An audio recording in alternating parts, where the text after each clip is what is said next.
Nous travaillons dans un centre de chirurgie cardiovasculaire à Dakar au Sénégal, en Afrique de l'Ouest. Les interventions endovasculaires chez nous se font au bloc opératoire avec l'utilisation d'un amplificateur de brillance et d'une table d'angiographie. L'endovasculaire a débuté chez nous en 2008 après notre formation en Arizona. Nous profitons donc de cette occasion pour rendre un vibrant hommage à notre maître Ted Dietrich, qui est d'un apport incommensurable dans le développement de l'endovasculaire dans le monde. Ainsi, nous vous présentons ici notre deuxième série d'interventions endovasculaires sur une période de 2012 à 2016 où nous avons colligé 407 patients qui étaient majoritairement de sexe féminin avec un âge moyen autour de 66 ans. Chez ces patients, on procédait à des gestes d'angioplastie associés à un stenting ou bien angioplastie simple, et ceci était indiqué pour des artériopathies chroniques des membres inférieurs, des sténoses au niveau des artères viscérales, digestives ou rénales, des angioplasties pour sténose de fistules artério-veineuses à destinée d'hémodialyse. On procédait également à des embolisations et à une sclérothérapie des varices. Pour les artériopathies des membres inférieurs, les principaux facteurs de risque étaient l'hypertension artérielle et le diabète. Le tabagisme était observé dans une moindre mesure. Cliniquement, on avait des patients qui consultaient souvent à des stades avancés, dominés par le stade 4 de Leriche avec des nécroses. Les indices de pression étaient très bas. L'indice de pression systolique était inférieur à 0,5 chez 83% de nos patients.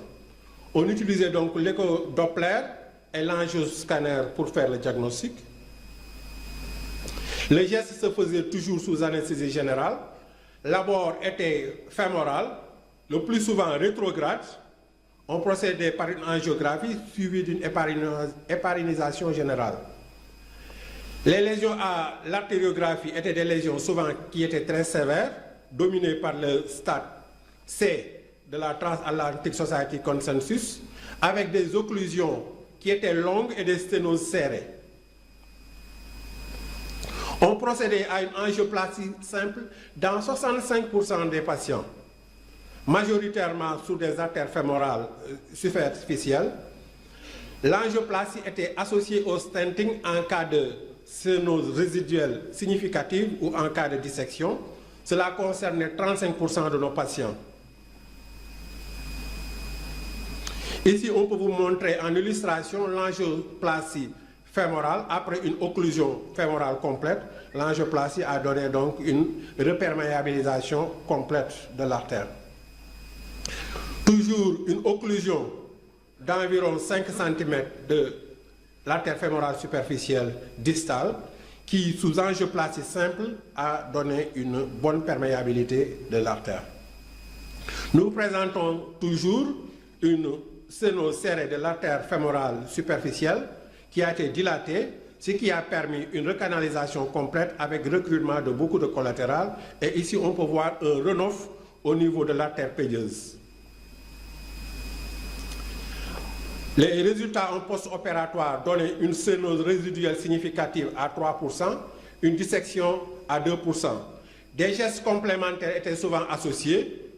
Dans 6% des cas, il s'agissait de pontailles fémoraux, surtout dans les occlusions iliaques, d'endartérectomie fémorale, qui était souvent associée à une angioplastie fémoropoplitée.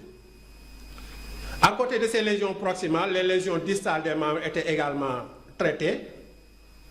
Dans 65% des cas, on parvenait à ouvrir un axe de jambe, et dans 35% des cas, on parvenait à ouvrir 2 axes de jambes, comme en illustration sur cette image où on voit une sténose serrée de l'origine de l'artère fémorale tibiale antérieure qui a été dilatée au ballon, ce qui a permis donc d'obtenir un résultat assez satisfaisant.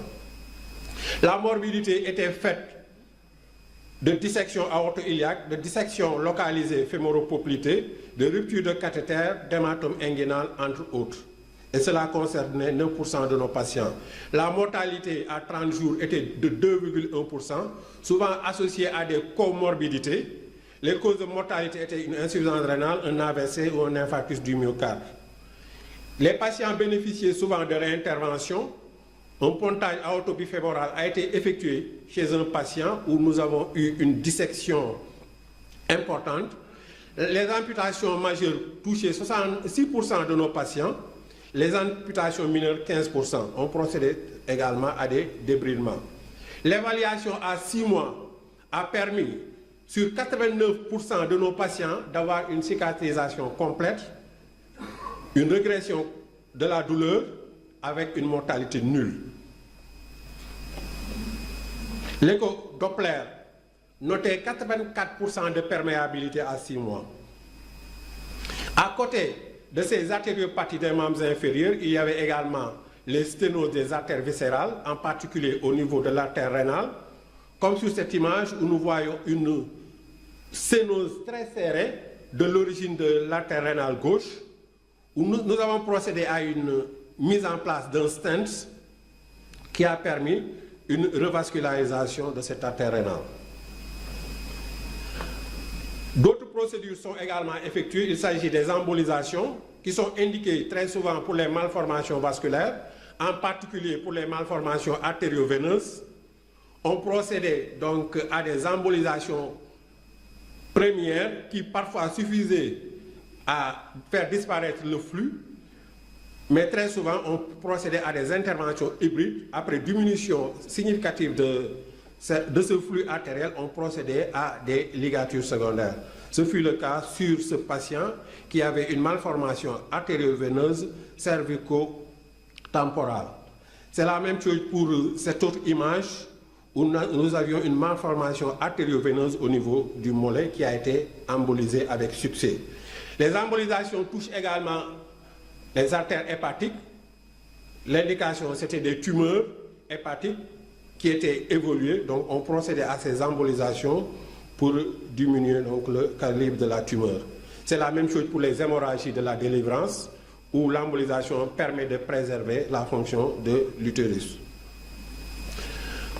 Au plan veineux, on procédait à une sclérothérapie des varices utilisant le polidoconol à la mousse, souvent éco-guidée, qui permettait d'avoir des résultats, comme ici où nous pouvons voir donc, la thrombose de l'artère saphène, de la veine saphène interne, de la grande saphène, qu'on peut observer chez cette patiente de manière très nette. En conclusion, on va dire que l'endovasculaire occupe une place importante dans la chirurgie vasculaire. Elle permet surtout d'éviter plusieurs amputations majeures, de traiter des malformations vasculaires complexes. Malgré les difficultés que nous rencontrons, nous savons qu'elle est possible en pays sous-développés. Elle est bien effective au Sénégal depuis plusieurs années et devrait être vulgarisée partout en Afrique et dans le monde. Nous vous remercions de votre aimable attention.